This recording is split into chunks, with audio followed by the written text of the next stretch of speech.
Hello everyone, and then welcome to another video. So in case you are watching this video right now, you are looking at a way or a means to pass your multiple choice question without studying. Okay, without studying, that's the key word over here. Without studying, trust me, it does exist. Okay, so all you have to do is just stay with me till the end of the video, because that's where the proven tips comes in. Okay, so the disclaimer is that this wouldn't work for theory-based exams. Okay, it's strictly for multiple choice questions, okay, or multiple choice based exams. And then I've literally used this method. Okay, I've literally used these methods, and trust me, they work to perfection. So without further much ado, I'll just dive right into this video. And then in case you are new to this channel and then you want to see more of this video on our channel and other educational videos on ways to learn smart, ace exams and all that, I would urge you to subscribe to the channel, turn on your post notifications so that you don't miss out on newly uploaded videos. Like the video so that it gets pushed to other students who are just like you trying to ace their exams, okay, so that they also benefit from this video. And in case you have any questions pertaining to this video, don't hesitate to just leave them in the comment section and I'll reply to them as soon as possible. Okay, so let's look at the first step towards. So in this video I'll pinpoint the initial stages of how to approach your multiple choice based exams, and then you can also apply this when it comes to theory based exams. Okay, so for the first thing is to plan your time. Okay, so first you need to know your examination timetable. So once you know your examination timetable, you plan your time, you plan the way you want to study, and then you are good to go. Make sure that you desist from procrastination, and then rescheduling your study hours and all that. Okay, and then stay away from distractions, okay, like your mobile phones and all that. Just turn off your notifications even if your data is still on or Wi-Fi is still on, right? So the next thing is to first use 15 minutes to skim. Okay, so the first step is to plan your time ahead of the exams, and then the next step is to that's when you are in the examination hall. The first thing you have to do is just use about 15 minutes of your time to skim the paper, okay, to differentiate between the difficult questions and then the non-difficult questions. That's the easy and the moderate questions. Okay, that is very, very important. That's where during every exam you are given the opportunity to skim through the paper. It's not like solving the question, okay, but just skimming through the paper. I don't know whether you understand the word skim. Skim is just briefly going through the questions to identify the portions you could just recollect from memory as soon as you just start reading the question. Okay, it's very, very important. Use that specified amount of time. It could be less than 50 minutes. It depends on how fast you could move, okay, or how fast you could skim through the paper, right? Okay, so the next step is to so after skimming through the paper and then identify the difficult and non-difficult ones, the most important thing is to always skip difficult questions. Okay, skip difficult questions. That is where our trick comes in. Okay, that's where the trick I'm about to teach you or I'm about to introduce to you comes in. Try to skip difficult questions. After that, after solving, okay, so once you are going through the question, you might meet some questions which are much confusing and difficult to come up with the answers. Just skip them, go on to the other questions which might seem a bit less difficult. Okay, so after that, after going through the entire paper, you could just come back to try answer these difficult questions, and then in case you can't, that's where these tricks come in. Okay, so now, so as I initially stated, you need to solve easy questions first. Okay, that's where you could skip you could skip the difficult questions. So once you solve easy questions first, most definitely you would be skipping difficult questions. Okay, so once you are able to skip solve easy questions, you would be able to do not spend time on the difficult questions, that's skipping them. Okay, right. Now use the final 20 or 15 minutes to solve difficult questions. That's what I initially stated. So after planning your time ahead of the exams, okay, and then after entering the examination hall, using about 15 minutes to skim through the paper to identify the less difficult and moderate and easy questions, and then you try solve the easy questions first. Okay, try solve the easy questions first, and then you take time to come back to difficult questions. That's where you skip the difficult questions, okay, and you use the last 20 to 50 minutes of your time to solve the difficult questions, okay. So sometimes you might have, or you might just simply get answers to these difficult questions, and then the other times you wouldn't be able to come up with these difficult questions. So that's where the 5 pro tips at the end of this video would help you. It's all about intelligent guessing. Now let's move on to the first tip, okay. This is just the broad knowledge. It's the ground rule, okay. Once you know this ground rule, you are good to go. Just keep this ground rule. It's very, very critical, okay, when it comes to solving multiple choice questions. Very, very critical, okay. So let's see. Yes, if in case you guessed it, maybe your guess might be right or not. I might not know because I'm not thinking with you, okay. What I'm about to teach you is very, very essential, okay, and it might, trust me, it might boost your grade on and all that, okay. But one thing you need to know is that you need to practice. Once you practice these tips and then you apply them, once you are practicing, you'll be good to go. In case you have 50 questions, you could get 30, okay. I could say that you could get 30 just by using these intelligent guesses, and then once you keep practicing them, okay, with other questions before the main examination, even if it's not 30, you could get something like 25, okay. It's very, very, very, very important because these have percentages attached to them, proving that they are very, very effective. Now, without further much ado, let's dive right into these 5 key points. So there are 6, okay, but the ground rule, okay, the ground rule is the main point, okay. That's what you need to keep in mind, and then the other 5 come into play too. They are all under the ground rule. That's why the headline is what 6 secret tips and tricks, okay. So let's look at that. So now the first pro tip, okay, the first pro tip, again, I'll say this again, once you use these tips, you could get 25 out of 50. That's in case you have 50 multiple choice questions, you could get 25 out of 50 just by using this, okay, and then the rest will come with what your own understanding of the course, okay. That's where you come across difficult questions, okay? These tricks will help you just ace the paper. Now, so the first tip is to always choose long tail keywords, okay, or longest answers.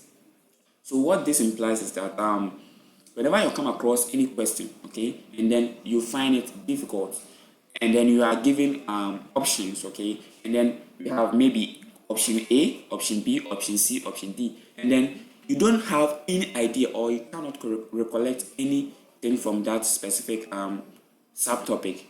All you need to do is to choose the longest answer, okay, the longest answer. So you could have A could have a short answer, B could have short answer, but C could have what, the longest answer. So let's say you have what, let's say I want to use a specific example, okay. So let's say, what is food, okay, and then you have the first option being maybe food is life, and then the option B could be food is wealth, and then the third option could be food is anything that has what, a blah blah blah blah blah, and then or maybe option D could be food is anything solid liquid, which could be broken down into blah blah blah. You see, you could notice that the option D has the longest explanation to the main question, which is what is food, okay.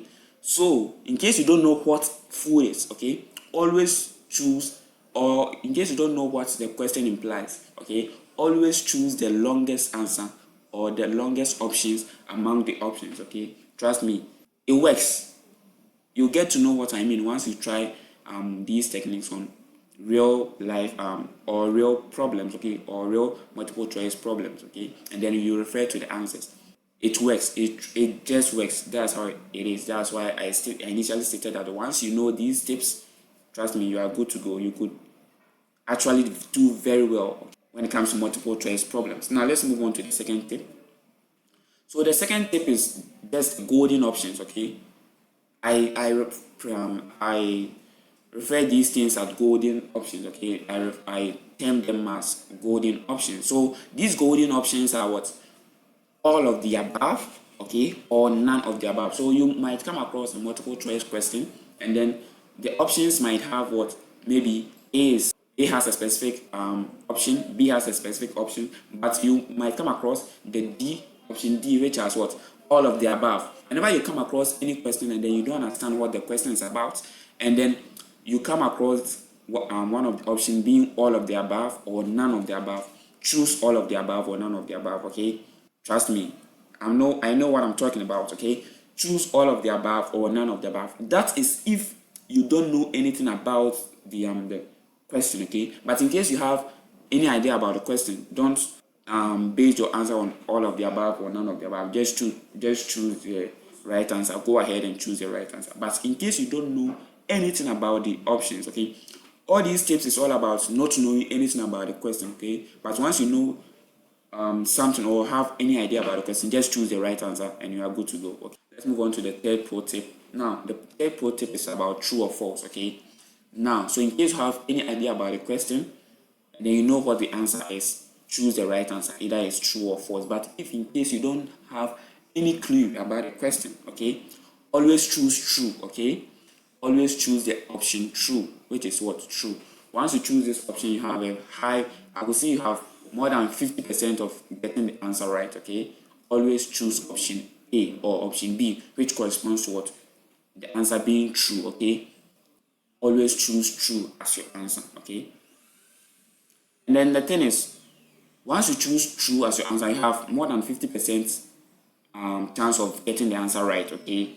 It works. Trust me. I know what I'm telling you, okay? I've used these methods and then it works. That's how you learn smart, okay?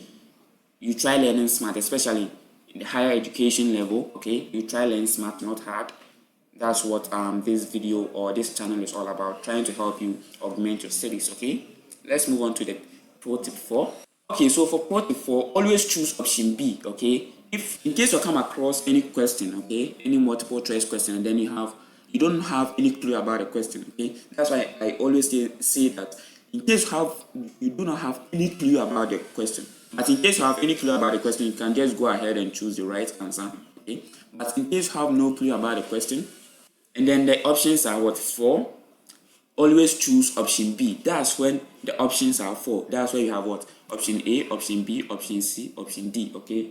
Always choose option B. But in case you have 5 options, something like option A, option B, option C, option D, option E, always choose option E. That's the final option. That is if you have no clue about the specific question. But in case you have clue or you know what the question is trying to say or trying to put across, you just choose the right answer. Okay, right. Let's move on to the final and then the last but not the least. Okay, so for the final tip, avoid extreme numerical values. Okay, so in case you have any question, so this is an example. Okay, so you have option A, option B, option C, option D, and then option E.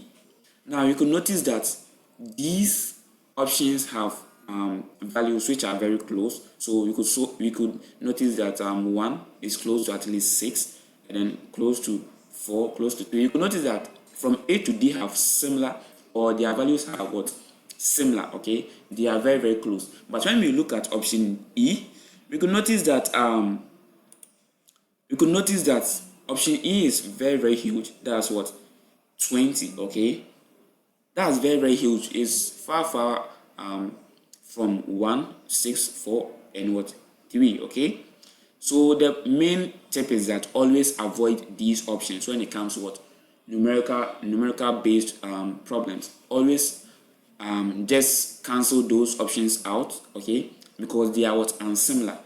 And then once you choose that, you might end up choosing the wrong answer, okay? So the unsimilar option could be your option B, C, or D, but for this example, I chose E to be the far extreme option to the problem. Okay, so once you come across any question and then it's numerically based, it could be something like 1, 2, 3. It could be maybe a range. Okay, it could be a range of values. It could be a range of maybe a year.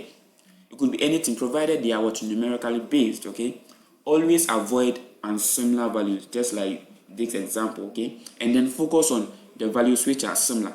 That's where your answer lie. Okay, and then in case you have no clue about the answer, you don't have no clue about the question, just choose option B. Okay, because that's where we have what you've singled out, what the option E. That's where you have only 4 what options. Okay, in case you have only 4 options, as I stated earlier, choose B. That's where you have no clue about the question. Okay, but you can notice that we've just cancelled E out, meaning that E doesn't belong to this group, so you have only 4 options.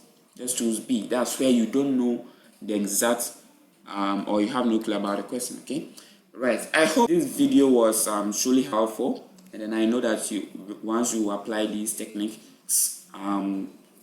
will, trust me, help you pass your multiple choice questions. Okay, trust me, just use or implement this approach and you'll be good to go. You might even come back to this video to thank me later. Okay, so in case you want to see more of these videos in the future, okay, I would urge you to subscribe to the channel, turn on your post notifications so that you don't miss out on newly uploaded videos. Like the video, share the video, and then I'll see you in the next video where we'll be treating lots and lots of stuff about trying to learn smart and not hard. Okay, have a lovely day.